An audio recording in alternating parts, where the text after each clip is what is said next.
Hey, what's happening? So here I am in a world where Liverpool have completed another signing this transfer window. It's Xherdan Shaqiri, and collectively the response was, "Ooh, yeah, sound, yeah, great." I think we should be a bit more excited than that, if I'm honest. Not cartwheeling down the road. I mean, look, if you're his agent and you're the man himself, yeah, listen, backflip all the way into your big swimming pool of money or whatever that's quite clearly no longer in Stoke, which is a reason to backflip in and of itself. Apologies, people from Stoke, but you know, you know.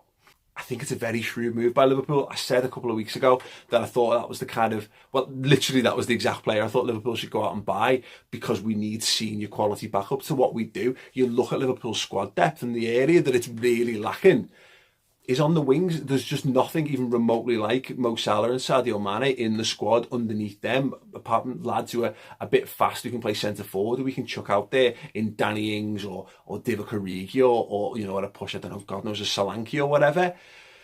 There's no one who's a natural fit, and that's what he is, and he brings experience. And what I said last time out was, we need a young kid to learn, and we need maybe like a senior or older head, shades of a Bellamy coming back to the club. The guy's been there and done it, but doesn't expect to play loads of games. Well, we've done that, but the guy's 26 years old.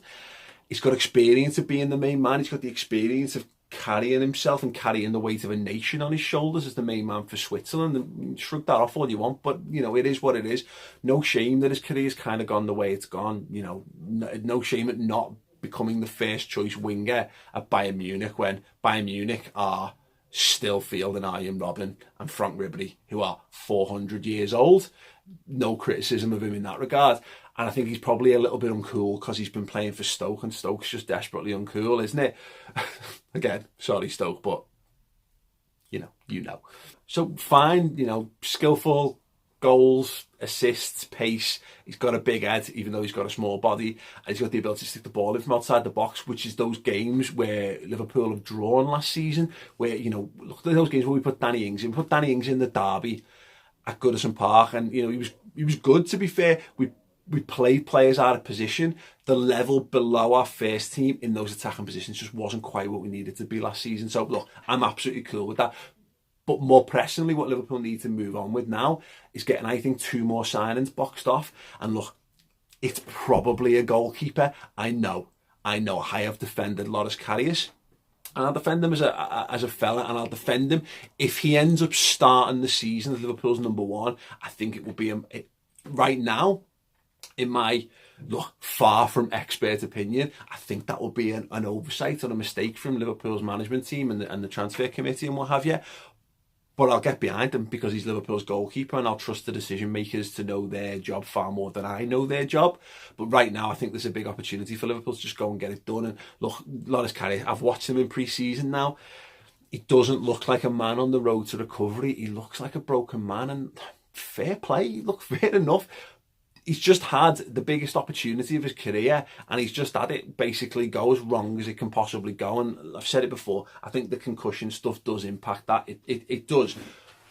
But, we're all trying to move on from that. He's trying to rebuild his career, and he doesn't look right. I think he needs to be pulled out of the firing line for a bit, and whether that means he needs to go out on loan or get sold or just give up goal, I don't know. Look, ultimately, I do care. I don't like to see fellas end up on the scrap heap when I think they've got potential and what have you. But being ruthless, Liverpool have got a big opportunity this season to kick on, and I don't want it to be undermined by a lad who's maybe just being undermined by us in the stands as much as anything. He's getting laughed and jeered every time the ball goes near him. I'd rather be, as a goalkeeper, it's the worst. It's just embarrassing. You'd rather get booed. You'd rather people call him a prick and hurl abuse at him because you can fire yourself up over that. People laughing at you, man. It's just the absolute worst. Absolute worst. So it gives an opportunity to Danny Ward. I like Danny Ward. I thought he was excellent for Huddersfield. I think he's decent with his feet. I think he's a good shot stopper. He looks a good lad. Does he have the dedication? Does he train hard enough? I feel like if he did, we'd have maybe seen more of him, at least on the bench last season.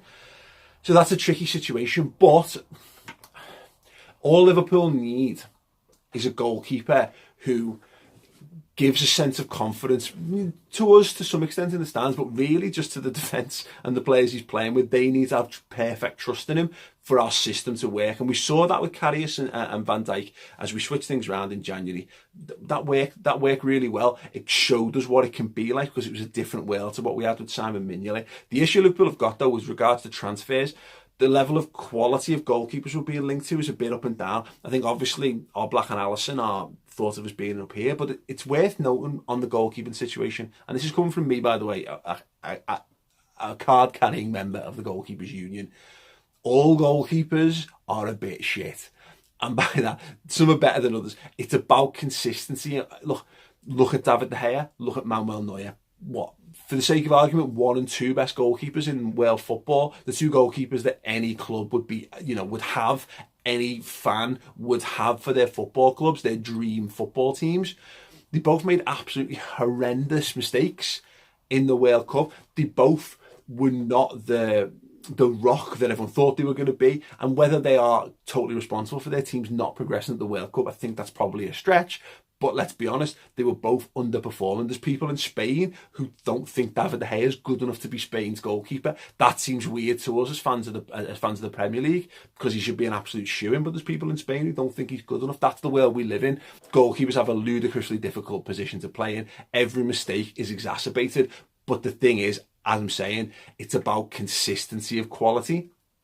Goalkeepers do frig all, they've got to be able to pull saves out of the blue. They've got to be good with the feet. There's big asks of goalkeepers, but realistically, all we just ask is they keep the mistakes to a minimum.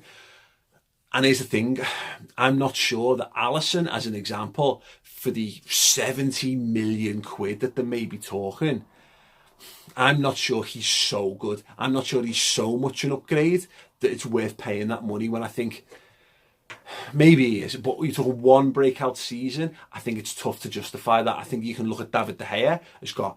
Look, if Real Madrid came in with a £70 million bid or £80 million bid for David De Gea, you'd be like, yeah, absolutely, I can see the worth in that. I struggle to see it for Alisson. I haven't seen him a couple of times myself. He doesn't stand out. Don't get me wrong, I think he's a good option. We'll go for him, sound.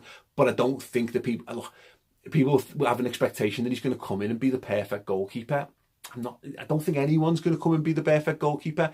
But what Liverpool might need this summer is to get someone who's at a similar level, maybe above or maybe slightly below, but he's got room to grow, but he doesn't carry the stigma with him. Because the big question is, are Liverpool's defence happy with our goalkeeping options? Because if they're not, because they upset what we do, that's fundamental. That's building your house on sand. That's having a dodgy card at the bottom of your house of cards, a misshapen can at the bottom of your stack of cans, whatever. The point is that it's most important that Liverpool feel stable with the man they've got in net, and that might necessitate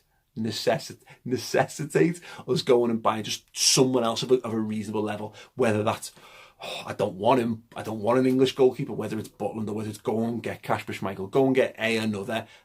It feels like that might be something to do. I personally just hope Danny Ward can do the business, but we might still need another goalkeeper alongside him if Karius' head isn't going to be right. And the other one is Liverpool. Just go and get Fekir boxed off. There's clearly no one else we're interested in. There's no solid tangible links. I'd love it to be Paulo Dybala. It's not Paulo Dybala. It won't be. I can't. Don't get me wrong. Just jizz everywhere if we were to get that done. But it's not likely to happen. There's just been nothing. It looks like he's the first choice. So Liverpool go back after the World Cup, get it restructured, get it sorted. Because what he does and what I think Liverpool now need is, I think we need to guarantee more goals from midfield, because you're not getting more goals from the front three. You're not. You're probably going to get slightly less, let's be honest. You need to be able to keep that front three on the pitch fit at the peak of their powers as much as possible this season. And you need cover. We've already done it with Shaqiri. I think we need Mané cover on the left-hand side, and I think Fekir will be perfect for that. And he'll get his games throughout the whole of the season by also being able to contribute from a 10-ish position on the field as well. 10 to 12 goals from the attacking midfield, and just any goals from our backup forwards. Solanke got one, Ings got one. That needs to be better this season. And if Liverpool can do that, then I think Liverpool can have an absolutely phenomenal season this year. I think we've done great business so far. Keita, Fabinho, that midfield is just streets ahead of where it was. And I think the midfield was pretty good last season, to be honest. we've bolstered the right wing. So we've got pacey senior cover. Let's do the same on the other flank. And let's drive on and kick on this season. And Liverpool do that. If Liverpool get 2 signs, if we get a good solid goalkeeper and a guy who can cover for Sadio Mane, but also add goals from midfield, then this could be one of those seasons we look back. It could be our year. It could be our year. I'm saying it, getting it in. You know what? Whether it's our year or not, the best thing is that I can believe that it will be. And you know what? That's all you can hope for at this part of the season, is that this is the most exciting time of the season when it all exists in potential. It's nothing but potential, dreams and excitement. If you can't get excited now, there's something wrong with you. And if we could do that, then my God, excitement would reach bloody fever pitch for me. So please do that, Liverpool. Just my thoughts.